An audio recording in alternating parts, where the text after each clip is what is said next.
Hello everyone, welcome back to my channel Maths and Statistics Tutor channel. If you like my videos, please like, share and subscribe to my channel Maths and Statistics Tutor channel. Today I am going to explain about statistics concept, which is measures of correlation. In my previous class, I have explained about the concept of correlation. If anyone want to see the video, then please do check in my description box. I have provided the link in the description box. Okay. In this class, I am going to explain about measures of correlation. Okay. This is the first measure of correlation. Karl-Pearson's coefficient of correlation. Limits for Karl-Pearson coefficient of correlations are -1 to +1, and which is denoted with R.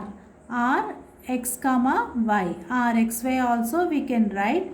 So the formula for Karl-Pearson coefficient of correlation is R x comma y, which is equal to covariance of x comma y divided by sigma x and sigma y. Here sigma x and sigma y is nothing but standard deviation of x and standard deviation of y. Okay, we can write the covariance of x comma y in this form, which is 1 by n into summation xy minus x bar into y bar divided by sigma x, means standard deviation of x. The formula for standard deviation of x is square root 1 by n summation x square minus summation x bar square. X bar is nothing but here mean. Okay, and here sigma y is there. So write sigma y in simple form, which is 1 by n into summation y square minus y bar square. Okay, this is the formula for Karl-Pearson coefficient of correlation. By using this formula, we can find the correlation between two variables, means how they are related with one variable to another variable we can check. Okay, so now I will explain one problem so that it will be clear to you. Here first one is x. X means years. I am taking years, and y is weight. Okay, so these are the years of some children, and these are the weights of the children. Okay, so 1 2 3 4 5. Here weights 3 4 6 7 12. Okay, so by using this data, we need to find how these values are correlated with each other. Okay, if one variable is means we need to check the correlation between these two variables. Okay, so for the formula I have explained in the previous page. This is the formula. Okay, 1 by n into summation xy minus x bar y bar divided by square root over 1 by n into summation x square minus summation x bar square into 1 by n into summation y square minus y bar square. Okay, so I am finding the values here. We know x values, we know y values. So by using these x values, I have written x square here. X square means 1, 2 square, 3 square 9, 4 square 16, 5 square 25. Here these are the y values. Y square means 9, 4 square 16, 6 square 36, 7 square 49, 12 square 144. So here is x into y. 1 into 3 3, 2 into 4 8, 3 into 6 18, like that. 5 into 12 60. So I have taken the sum here. Okay, so here summation x is equal to 15. Summation y, total of these values are 32. Total of these are 55. Total 254. Total 117. I have written summation x here. Summation y is 32. Summation x square is 55. Summation y square is 254. And summation xy equal to 117. So I have substituted all the values in the Karl-Pearson's quotient of correlation, which is equal to 1 by n. N is equal to here number of observations. How many observations are there?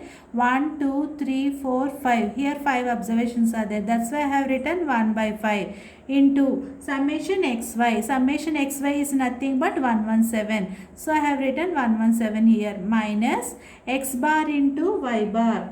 Okay, in the formula x bar into y bar is there.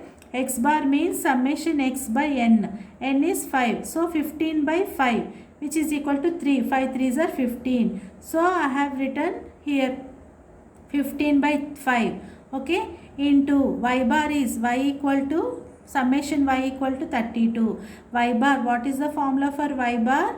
Summation y divided by n. So 32 divided by n is equal to 5. So 32 divided by 5 I have written. Square root over 1 by n into summation x square. Here summation x square equal to 55 minus summation x square minus x bar square. Here x bar equal to 3. X bar I have explained already. Summation x by n. So x bar equal to 3 and y bar equal to 6.5. 6.4. Y bar equal to summation y divided by 5. So 32 divided by 5, which is equal to 6.4.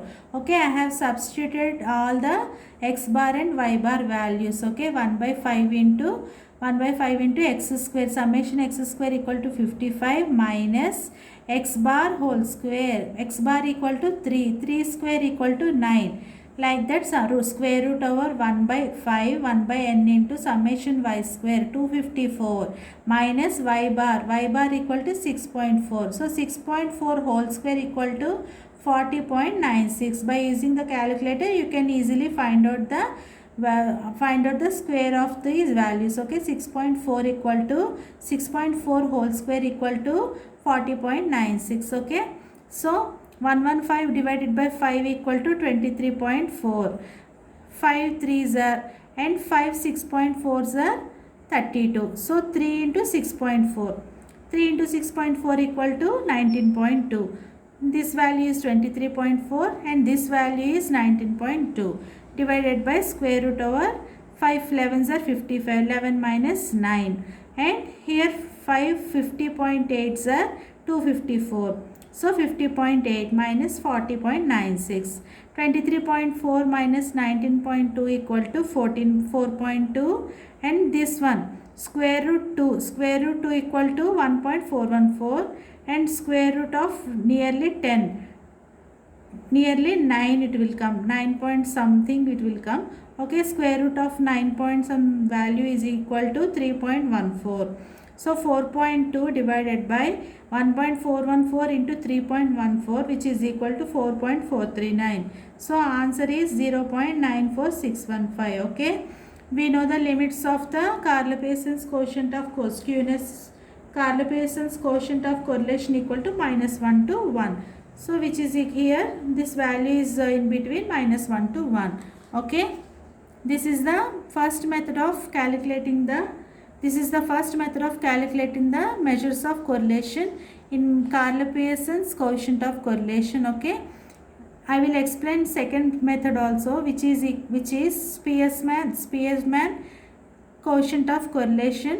Spearman quotient of correlation is used for qualitative measures. This one is used for only quantitative measures. Okay, in my coming video I will explain about the Spearman quotient of correlation. Hope it's clear. If you like my videos, please like, share and subscribe to Maths and Statistics Tutor channel. Thank you very much. Bye.